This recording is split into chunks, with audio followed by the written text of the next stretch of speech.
Hello বন্ধুরা, আজ একটা নতুন ভিডিওতে তোমাদের সবাইকে জানাই স্বাগত।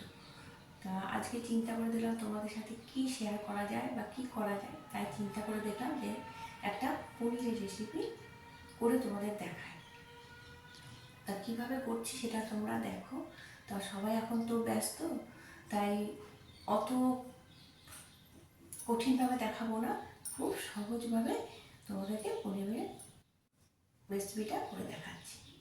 দেখো আলু কেটে নিয়েছি, দেখো পনির, কাঁচা লঙ্কা আর একটা শুকনো লঙ্কা দিয়েছি, টমেটো আর আদা।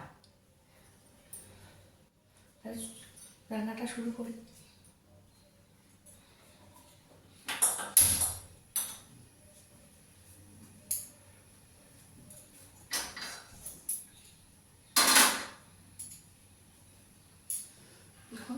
রান্নাটা সর্ষের তেল দিয়ে করছি।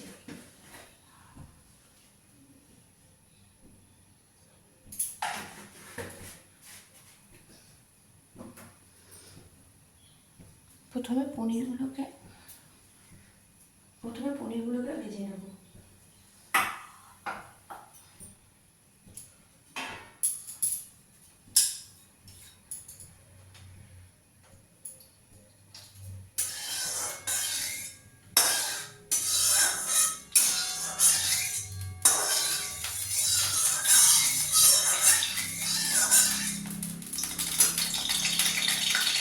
পনিরের মধ্যে হলুদ আর একটু নুন দিয়ে দিতে হবে।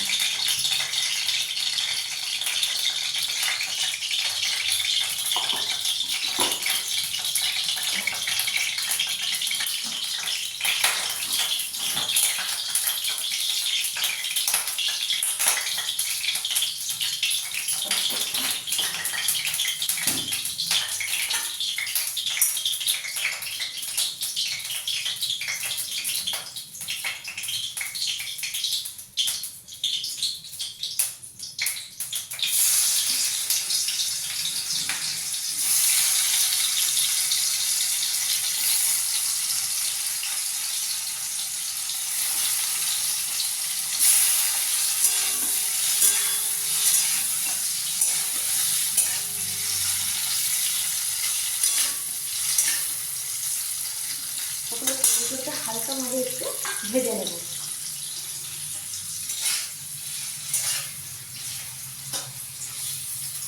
যেহেতু আজকে আমাদের মঙ্গলবার, তাই নিরামিষ খাওয়া হয়, সেই জন্য ভাবলাম যে আজকে পনিরের রেসিপিটাই তোমাদের সাথে শেয়ার করি।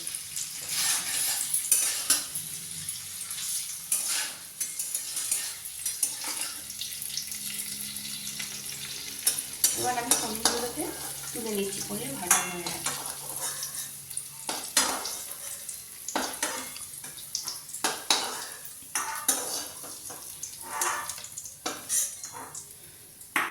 এবার আলুগুলোকে ভাজবো।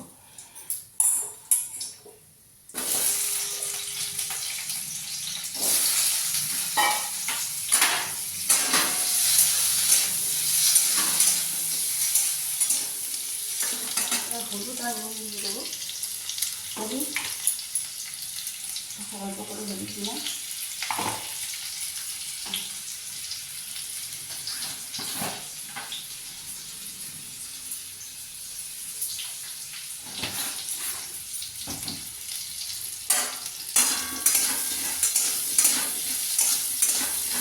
হালকা ভাজা ভাজলে আমি একটু মশলাগুলো করে দিই।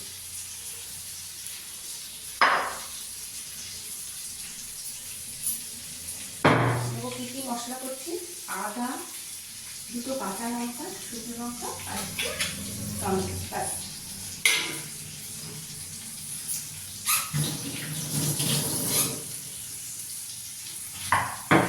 একটু অল্প মশলা, তাই আমি মিক্সিতে করছি না, শিলনোড়াতে বেশি করে তখন মিক্সিতে করি।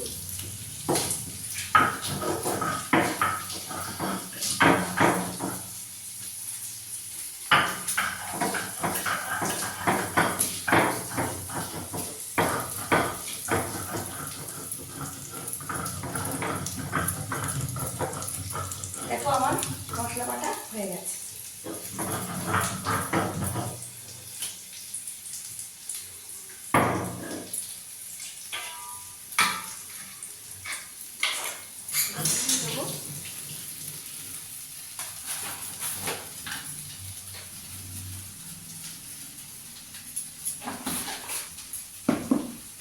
হলুদ দেবো,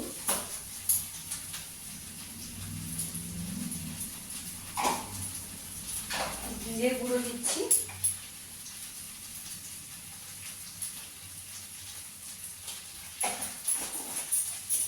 মশলাটাকে আবার একবার কষাবো, একটু একটু হালকা করে জল দিয়ে দিচ্ছি।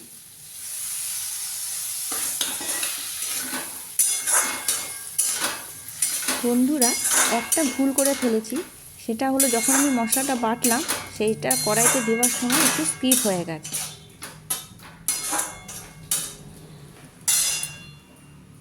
মশলাটা ভালো করে কষিয়ে নিই, একটু হালকা করে, নিরামিষ রান্না যেহেতু একটু হালকা অল্প কিছু দিচ্ছি।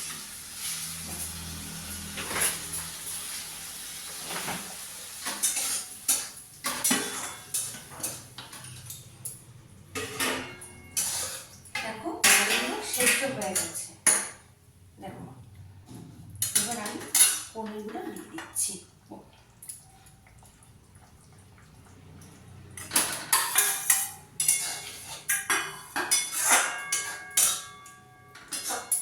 পনির দিয়ে পরে আমি আবার ঢাকা দিয়ে দেবো।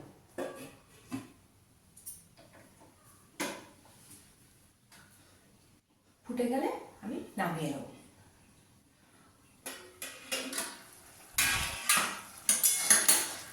দেখো পনির রান্না আমার হয়ে গেছে, এবার নামিয়ে নিচ্ছি।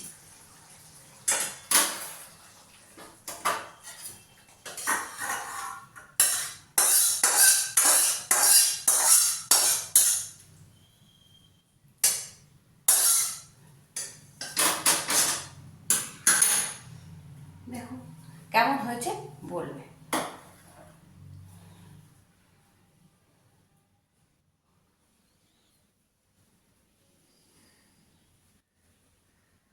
কত কম সময়ের মধ্যে রান্নাটা করলাম সেটা আমি তোমাদের সাথে শেয়ার করলাম।